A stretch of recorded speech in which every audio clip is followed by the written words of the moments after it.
Well, on today's show, I want to take a look at something that's been more or less not reported very well in the media, and that's the measles situation in Japan. But before we can talk about measles, we need to talk about another disease that's been pretty well reported in Japan over several years now, and that's the rubella situation. But the European CDC kept a pretty close eye on Japan over the past several months due to the Rugby World Cup that took place there between September 20th and today is actually the last day, November 2nd. And they were monitoring a lot of different issues because of this mass gathering. Japan was expecting to host some 400,000 visitors for the Rugby World Cup. So they monitor natural disasters, weather type of issues, and also infectious diseases like rubella and measles. And in this summary from the Journal of Travel Medicine, the rubella outbreak's been going on for some time in Japan, and there's reasons for it that we're going to discuss in a moment. But just to give you a glimpse of the numbers that we're talking about, it says the outbreak, which began in 2012, has resulted in about 17,000 cases of rubella and 45 cases of congenital rubella syndrome in that period of time, which is really, really a lot of cases of this vaccine-preventable disease. Now, in 2018, probably the year that Japan saw the most rubella cases in recent time, the National Institute of Infectious Diseases in Tokyo reported about 2,454 cases, and that was not even all the way to the end of the year. So it probably went over 2,500 cases. And a lot of the cases, of course, were seen in the major metropolitan areas of Tokyo, Kanagawa, and Chiba. The government, of course, is taking action against this outbreak, this very large outbreak. And they were offering vaccinations for men between the ages of 39 and 56 who were not vaccinated for the next 3 or so years.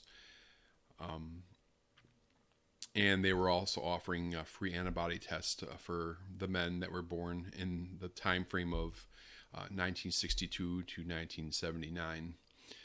And what happened in Japan was they had health regulations that were put in place from 1977 to 1995 that required only junior high school girls to be vaccinated for rubella. So that has made the men today, middle-aged men, 30 to 60, very vulnerable to infection with rubella. And the numbers are definitely demonstrating that. If you're not familiar with rubella, it's a contagious disease. It's caused by a virus. It's also known as German measles. Most people who do get rubella usually have a mild illness with symptoms that are very low-grade fever and sore throat and rash and the like. However, rubella can cause miscarriage or serious birth defects in a developing baby if a woman is infected while she's pregnant. And like measles, like mumps, the best way to protect against rubella is the MMR vaccine. Just to take a look at what's happening so far in 2019, and we take a look right down here where I got the cursor. So far in 2019 through October 23rd, there's been 2,238 rubella cases. So things have not really slowed down that much. It's still cooking along pretty bad in the country of Japan.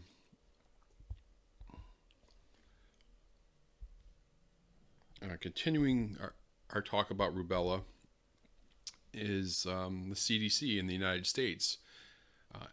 In addition to the European health officials here in the U.S. have been monitoring rubella in Japan also, and they issued a travel notice very recently and warning that travelers to Japan should make sure they're vaccinated against rubella with the MMR vaccine prior to travel. And rubella is very dangerous for a pregnant woman and her developing baby. Pregnant women who are not protected against rubella through either vaccination or previous rubella infection should not travel to Japan during this current outbreak. Well, so if you go online, if you Google search it, rubella in Japan has gotten a lot of coverage, and for good reason. It's a real serious problem. But the other disease that hasn't got a whole lot of coverage is measles. And let's just take a glance at what's going on with measles in Japan. And this was from Japanese health officials. And there's actually some links here into Japanese language news releases from specific areas of the country. But in a nutshell, earlier, about a month ago, they were reporting measles exposures in areas of Kawasaki City in Kanagawa Prefecture and Shinagawa-ku in Metro Tokyo. And apparently there was several confirmed cases that used a public transport, a railway system, Japan Rails, and did some traveling in late September. So Japanese officials were warning the public of that.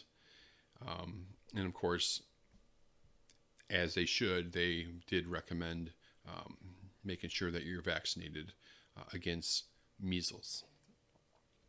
Well, and that really takes me to this, what does measles look like in Japan?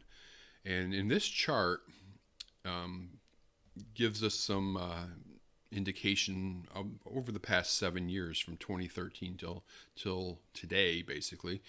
And we can see that the number of measles cases in Japan is substantially higher than it has been in previous years.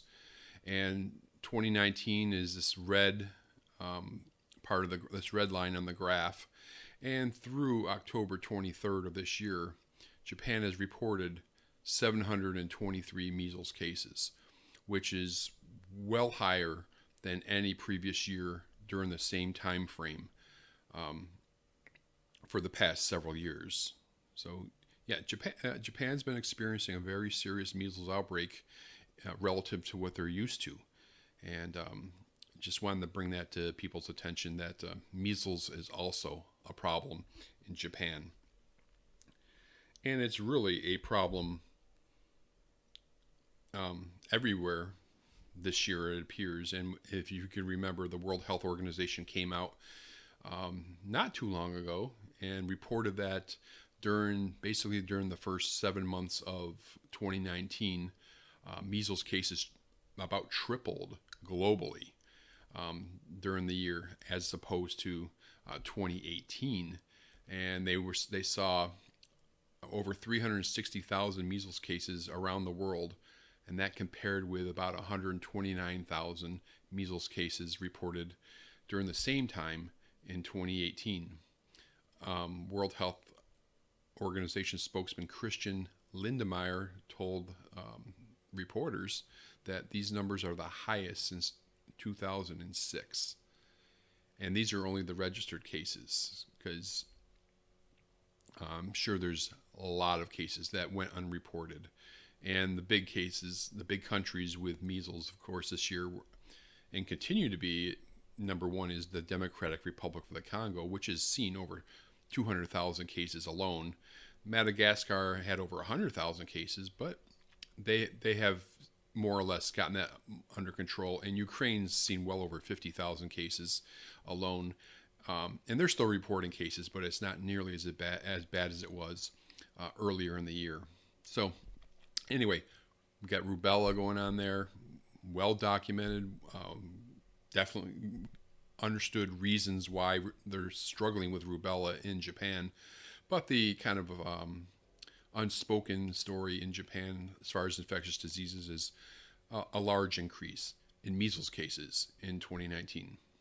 Okay. Well, I hope you enjoyed that. Hope it informed you a little bit.